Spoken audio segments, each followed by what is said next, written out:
앞 시간에 이어서 저희들 의인의 개념에 대해서 계속 시편을 통해서 묵상해 보도록 하겠습니다. 시편 1편 3절 말씀입니다. 그는 시냇가에 심은 나무가 철을 따라 열매를 맺으며 그 잎사귀가 마르지 아니함 같으니 그가 하는 모든 일이 다 형통하리로다. 여기 형통한다는 말은 하나님께서 형통하게 해 주신다라는 그런 의미라는 것을 지난 시간에 저희들 잠깐 생각해 보았는데요. 그 요셉의 삶을 예로 들어서 살펴보다가 우리 시간이 거의 다 되어서 두 번째 시간으로 넘겨서 지금 생각하고 있습니다. 요셉의 삶을 한번 생각해 보십시오, 여러분. 그의 삶에는 어려움들이 많았습니다. 그래서 보디발의 집에 노예로 팔려가게 되었고 거기서도 오해를 사서 감옥에 들어가기도 했습니다. 그러나 그의 삶에 많은 어려움들이 있었지만은 그러나 하나님께서 그와 함께 하심으로 그를 형통하게 해주셨다. 이렇게 창세기 39장에 기록하고 있거든요. 그래서 오늘 저희들이 형통한다는 이 말은 하나님께서 그 목표에 도달할 수 있도록 해주셨다라는 그런 말입니다. 어떤 일을 성공적으로 마칠 수 있도록 그렇게 해주셨다라는 그런 의미입니다. 저희들이 인생을 살 때에 마지막이 좋아야 좋은 겁니다. 그렇지 않습니까? 마지막이 비참하면은 참 비참합니다, 여러분. 그런데 우리의 과정 속에서 과정은 조금 어렵고 힘들었을지라도 마지막이 좋으면 그 옛날에 있었던 그 어려움들, 고난의 행군, 눈물 나는 일들 다 옛날에 있었던 좋은 추억이 됩니다. 그러나 마지막에 실패하면은 옛날에 그 좋았던 시절도 내가 왜 그때 더 이렇게 하지 못했을까 그렇게 후회로 남게 됩니다. 그래서 마지막이 좋으면 모든 게 좋다라는 독일 속담이 있습니다. 하나님께서 하나님과 동행하는 자들은 마지막에 잘 되게 해주시고요. 모든 것을 이룰 수 있도록 그렇게 하나님께서 해주십니다. 얼마나 좋은 겁니까, 여러분? 그러나 그 반대되는 악인의 개념은 어떻습니까? 예. 시편 1편 4절 5절입니다. 악인들은 그렇지 않음이여 오직 바람에 나는 겨와 같도다. 그러므로 악인들은 심판을 견디지 못하며 죄인들이 의인들의 회중에 들지 못하리로다. 아멘. 그래서 바람에 나는 겨와 같다는 것입니다. 바람이 없을 때는 겨가 날리지 않습니다. 그러나 바람이 불면 훅 날아가 버리죠. 한 방에 끝나버립니다. 이것이 바로 하나님을 의지하지 않는 사람들의 삶입니다. 저희들이 이 땅을 살아가면서 늘 바람은 불어옵니다. 여러 가지 문제점들이 저희들의 삶에 발생하죠. 그러나 의인들은 그 문제들이 발생할 때에 하나님이 함께 하심으로 형통하게 되지만은 악인들은 그 문제가 생길 때에 모든 것이 물거품으로 돌아갈 가능성이 매우 높다는 것을 성경은 경고하고 있습니다. 우리가 지금 노아는 의인이었다라는 그 말씀 속에서 과연 의인은 어떤 사람인가에 대해서 살펴보고 있는데요. 노아 시대를 한번 이 말씀을 통해서 한번 조명해 보도록 하겠습니다.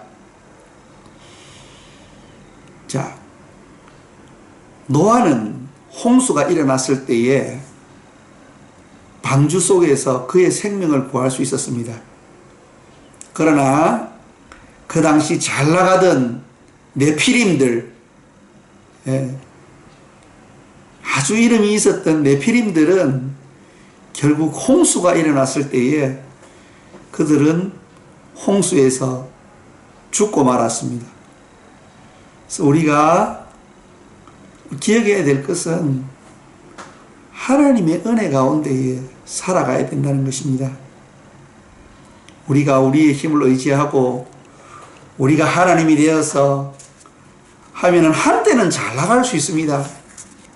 그러나 잘못하면은 한 방에 훅 갈 수 있다는 것을 꼭 기억하면서 저희들이 의인이 되어서 살아가야 될 것 같습니다.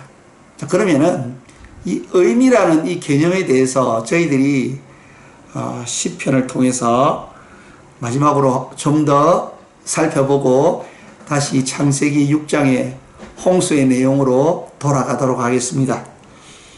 시편 1편 6절 말씀입니다. 시편 1편 6절 말씀입니다. 제가 읽어드리겠습니다. 시편 1편 6절 말씀. 무릇 의인들의 길은 여호와께서 인정하시나 악인들의 길은 망하리로다. 아멘. 여기서 의인들의 길은 여호와께서 인정하신다라는 말 있지 않습니까? 여기 인정하신다는 요 히브리어에 해당되는 그 히브리어는요, 야다라는 뜻입니다. 야다라는 이 단어인데요. 여러분, 이 야다라는 단어는 참 잘 아실 겁니다. 이 야다라는 단어는 지식적으로 안다라는 그런 뜻이 아니고요. 정말 그 사람에 대해서 깊이 있게 관계성 속에서 잘 안다는 그런 뜻입니다. 그래서 저희들 대한민국 국민들은 그 문재인 대통령을 잘 알고 있습니다. 그것은 그냥 지식적으로 아는 거죠. 그러나 저희들이 문재인 대통령하고 다 관계가 있는 것은 아닙니다. 그러나 저를 가장 잘 아는 사람이 있는데 저의 아내입니다. 모든 것을 다 알 수 있습니다. 다 알고 있습니다. 그래서 아주 저에 대해서 모르는 거 없죠. 제 속마음 외에는 다 알고 있습니다. 그래서 제가 다른 사람은 다 속일 수 있어도 저의 아내는 속일 수 없는 거죠. 그런 관계 속에서 서로가 너무나도 잘 알고 있다라는 그런 내용이 담긴 그 단어가 야다라는 뜻입니다. 그래서 시편 1편 6절 말씀을 히브리의 의미를 잘 살펴서 다시 해석해 보면요, 의인의 길은 여호와께서 잘 알고 계신다라는 뜻입니다. 그래서 의인은 하나님이 잘 아는 사람, 하나님과 동행하는 그러한 사람, 하나님과 함께 길을 가는 사람을 의인이라고 하는 거죠. 그에 반면에 죄인은요, 자기가 왕이 되어서 자기가 모든 것을 결정하고 자기 기준으로 모든 것을 판단하는 사람을 악인이라고 성경은 정의하고 있습니다. 그래서 우리가 다시 창세기 6장으로 돌아가셔서요, 이제 의인과 그리고 악인의 개념을 저희들이 시편 1편을 통해서 알아보았는데요. 자, 창세기 6장에 가면은 이제 홍수 사건의 그 처음 시작인 이야기가 노아로부터 시작되고 있는데요. 노아는 의인이요 당대의 완전한 자라 그는 하나님과 동행하는 사람이었다 라고 기록하고 있습니다. 그래서 그가 하나님과 동행하는 사람이었기 때문에 그는 하나님의 말씀을 다 지켜 준행하였다라고 그렇게 기록하고 있습니다. 창세기 6장 22절 말씀입니다. 노아가 그와 같이 하여 하나님이 자기에게 명하신 대로 다 준행하였더라. 다 준행하였더라. 하나도 빠짐없이 다 하나님의 말씀대로 행하였더라 라고 기록하고 있습니다. 그 말씀대로 준행하였기 때문에 노아와 그의 가족들은 홍수 속에서 생명을 구원할 수 있었습니다. 그러나 죄 가운데에 살았던 사람들은 어떻게 되었습니까? 그 사람들은 홍수 속에서 다 멸망하게 되었습니다. 창세기 6장 5절, 6절, 7절 말씀을 한번 읽어보겠습니다. 창세기 6장 5절, 6절, 7절 말씀입니다. 제가 한번 읽어보겠습니다. 창세기 6장 5절, 6절, 7절 말씀입니다. 여호와께서 사람의 죄악이 세상에 가득함과 그의 마음으로 생각하는 모든 계획이 항상 악할 뿐임을 보시고 땅 위에 사람 지으셨음을 한탄하사 마음에 근심하시고 이르시되 내가 창조한 사람을 내가 지면에서 쓸어버리되 사람으로부터 가축과 기는 것과 공중의 새까지 그리하리니 이는 내가 그들을 지었음을 한탄함이니라 하시니라. 아멘. 여기서 하나님께서 이 죄악으로 가득한 이 세상을 쓸어버린다 그렇게 말씀하셨는데요. 자, 이 쓸어버리신다는 이 말씀을 통해서 우리가 하나님의 분노의 마음을 느낄 수 있는데, 여러분, 하나님께서 왜 분노하시는 겁니까? 그들이 악했기 때문에 분노한 것이었습니까? 안 그러면 하나님께서 사랑하셨기 때문에 분노하시는 것이겠습니까? 그럼 사랑의 반대말이 무엇이라고 생각하십니까?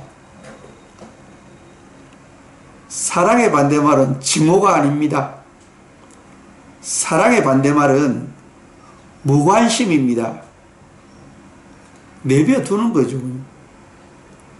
내버려두면 그대로 망하게 되어 있습니다. 하나님께서 간섭 안 하시고 왕이 되어서 자기 마음대로 살아가는 그 사람들을 관여 안 하시고 내버려 두시면 그 사람들은 바로 그들의 죄 때문에 멸망하게 됩니다. 근데 하나님께서 분노하셨다. 그리고 오늘 여기 보시면 하나님이 한탄하셨다. 근심하셨다. 이러한 단어들은 하나님께서 인생들을 얼마나 사랑했는지를 보여줍니다. 로마서 말씀을 한번 저희들이 찾아보도록 하겠습니다. 로마서 1장 24절 말씀입니다. 그러므로 하나님께서 그들을 마음의 정욕대로 더러움에 내어버려 두사 그들의 몸을 서로 욕되게 하게 하셨으니 26절 말씀입니다. 이 때문에 하나님께서 그들을 부끄러운 욕심에 내어버려 두셨으니 곧 그들의 여자들도 순리대로 쓸 것을 바꾸어 영리로 쓰며 28절 말씀입니다. 또한 그들이 마음에 하나님 두기를 싫어하며 하나님께서 그들을 상실한 마음대로 내버려 두사 합당하지 못한 일을 하게 하셨으니 여기 여기 28절에 마음에 하나님 두기를 싫어하며 이제 악인이죠. 우리가 시편 1편 내용에 비추어 보면 요 악인입니다. 악인들은 하나님이 어떻게 하십니까? 내버려 두세요. 나쁜 일을 하든 말든 오만한 자가 되어서 자기가 하나님 되어서 살아가든 말든 내버려 두시죠. 그러나 하나님께서 심판을 하셨다는 것은 그것은 사랑한다는 증거입니다. 여러분, 왜 저희들이 아이들에게 회초리를 듭니까? 그 애가 망하면 안 되기 때문에 저희들 자녀에게 회초리를 드는 것이 아니겠습니까? 히브리서 12장 말씀을 저희들이 한번 찾아보도록 하겠습니다. 히브리서 12장 5절부터 저희들이 한번 좀 읽어보도록 하겠습니다. 히브리서 12장 5절 말씀입니다. 제가 읽어드리겠습니다. 또 아들들에게 권하는 것 같이 너희에게 권하신 말씀도 잊었도다. 일렀으되 내 아들아 주의 징계하심을 경히 여기지 말며 그에게 꾸지람을 받을 때에 낙심하지 말라. 주께서 그 사랑하시는 자를 징계하시고 그가 받아들이시는 아들마다 채찍질 하심이라. 7절입니다. 너희가 참음은 징계를 받기 위함이라. 하나님이 아들과 같이 너희를 대우하시나니 어찌 아버지가 징계하지 않는 아들이 있으리요. 징계는 다 받는 것이거늘 너희에게 없으면 사생자요 친아들이 아니니라. 또 우리 육신의 아버지가 우리를 징계하여도 공경하였거든 하물며 모든 영의 아버지께 더욱 복종하며 살려 하지 않겠느냐. 그들은 잠시 자기의 뜻대로 우리를 징계하였거니와 오직 하나님은 우리의 유익을 위하여 그의 거룩하심에 참여하게 하시느니라. 무릇 징계가 당시에는 즐거워 보이지 않고 슬퍼 보이나 후에 그로 말미암아 연단받은 자들은 의와 평강의 열매를 맺느니라. 아멘.